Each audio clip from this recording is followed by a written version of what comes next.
Welcome back. Joining me now, celebrity and royal commentator Kinsey Schofield. Kinsey, lawyer Amal Clooney, the wife of George Clooney, could be banned from future visits to the US due to her involvement in the International Criminal Court and its vendetta against Benjamin Netanyahu, the Israeli Prime Minister.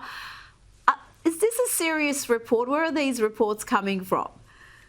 I mean, I think so. It's per the Financial Times. They say the UK Foreign Office reportedly recently warned lawyers, including Amal Clooney specifically, giving legal advice to the International Criminal Court that they could face sanctions due to that February executive order from President Trump that said the United States will impose tangible and significant consequences on those responsible for the ICC's transgressions. Now, they have homes in Italy. They have homes everywhere. So it's not like if she gets kicked out of the United States, she doesn't have somewhere else to go. But this does hinder Clooney's Broadway debut. Well, I just have trouble believing these reports. I'll wait and see, but I can't see her in handcuffs being led away and deported from the US just yet. Now, we covered this in Lefties Losing It earlier in the week when the Philadelphia Eagles were at the White House celebrating their Super Bowl win, and President Donald Trump did not miss the chance to mock Taylor Swift. It was an incredible game, a little surprising, but right from the beginning, in the first quarter of the big game, which I was there, I watched in person. I was there along with Taylor Swift. How did that work out? How did that one work out? Kinsey, was he referring to the fact that she was booed at the Super Bowl and he got cheers? He was the hero that day, and Taylor's team lost as well. I don't know if Trump will ever forgive Taylor for endorsing multiple political opponents. But I do know that I never want to be on his bad side. I think the good news for Taylor is his insults are typically lighthearted and pretty hilarious. I'd rather be dodging shots from Trump than Kanye if I were in her position. It gave me a laugh. It was. I thought it was very amusing indeed. The players had a laugh as well. And you know what? I remember when he said, "I hate Taylor Swift," or something to that effect during the election campaign. And all these political pundits are like, the election's over. He's just upset billions of Swifties. And, you know, they thought that was a serious moment in the election campaign. Of course it wasn't. And we discussed that at the time. Now, Travis Kelce, Taylor's boyfriend, he's unfollowed Ryan Reynolds, who's married to Taylor's bestie, if you can follow all that. He's unfollowed him on Instagram. And there seems to be a feud of sorts happening between these two. Taylor Swift and Blake Lively are apparently fallen out, not BFFs as they were, and their partners also.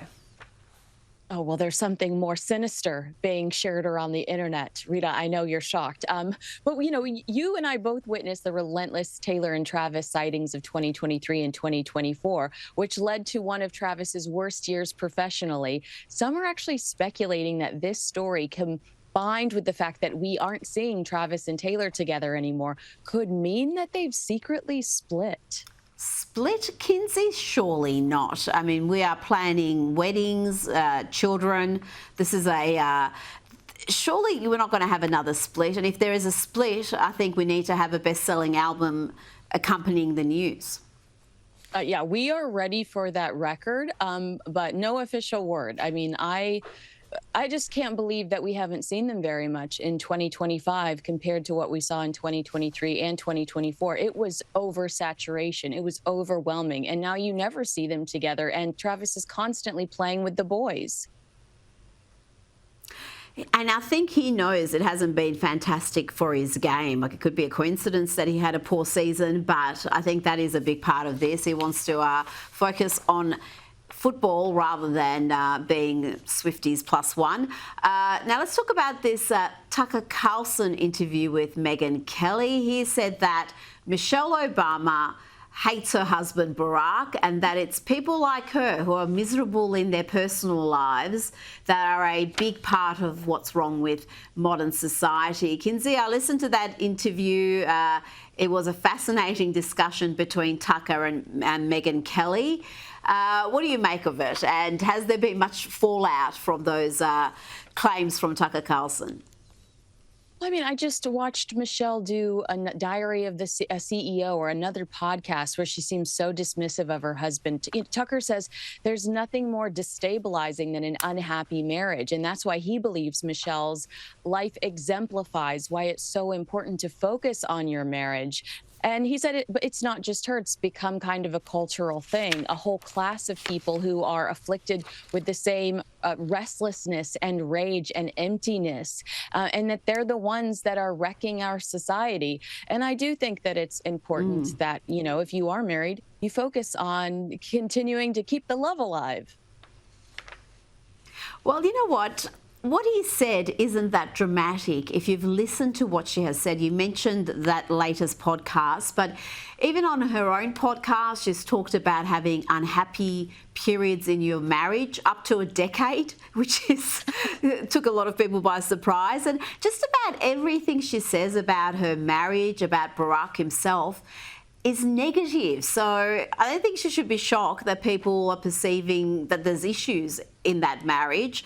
Now let's go to Meghan and Harry. There will never be issues in that little union. Insiders at Netflix are saying that Meghan Markle is being completely ignored by the executives there. What's going on? Okay, so since Meghan's show flopped, bosses at Netflix have been quiet about their ongoing partnership. Remember, Meghan called it a partnership, but despite being one of Netflix's most talked about employees, Meghan Markle's loose fruit spread didn't make the cut for the streamer's official restaurant in Vegas. It's called Netflix Bites, and it serves food inspired by some of their biggest shows. You know, like Bridgerton-themed items, Regency tea designed by Lady Whistledown herself. You've got fake royals. You literally work with a real one who's shilling jam. Why is that not on your menu? And apparently it's just that Netflix is exhausted with this woman and they're over it. Well, they've paid a lot of money for very little in return. There has been a very poor decision indeed by Netflix to invest so heavily in this couple. And on Harry and Meghan, a royal insider has told Page Six that Meghan hates the royal family. She doesn't like the UK, and yet she continues to talk about her royal titles and use them for personal gain. The Sussexes agreed not to use those titles as part of their negotiations with the late Queen when they were leaving the family, being working royals. Are they flouting that agreement that they struck with the Queen? They absolutely are. I mean, in the last few weeks, I think you and I have discussed her posting the message from Ukraine where they address her as HRH. Now we're seeing her sending gift baskets with her HRH title. You know, in this article, it's actually hilarious because they list off the other things you're allowed to call her if you're in her presence.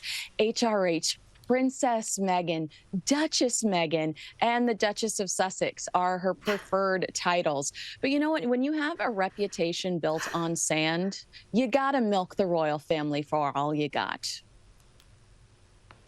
Kinsey Schofield, thank you for your time tonight.